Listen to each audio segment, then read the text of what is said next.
নমস্কার ভাই ও বোনেরা, আমরা রান্নাঘরের অন্ধকার থেকে উঠে এসেছি। আইটি সেলে তো আলো জ্বালাবোই। আজকে বিরোধী দল বলছে আমরা নাকি অলস, আমরা নাকি চিরকাল রিলস কল করে আসছি। আজ আমি বুক টুকে বলতে চাই, আমরা অলস। अबे साले একদম ঠিক কথা। আমাদের যুব সমাজ যদি 14 ঘন্টা ফোন না কাটতো তাহলে চশমার দোকানে সংসার চলতো কিভাবে বলুন তো? এটা আমাদের ইকোনমিক কন্ট্রিবিউশন।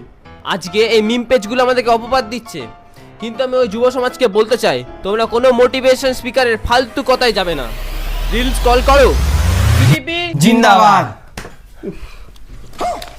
তো ভাই এইসব মিম আর মিমিক্রি তো চলতে থাকবে, বাট একটা সিরিয়াস কথা বলো তো, এই যে মিম দেখে আমরা সিজিপিতে নাম লেখাচ্ছি, এটা কি আদৌ আমাদের আসল ডেমোক্রেটিক ভয়েসটা দিচ্ছে? নাকি আমাদের মতো ইউথদের আসল কেরিয়ার আর লড়াই থেকে ভুল দিকে গাইড করছে?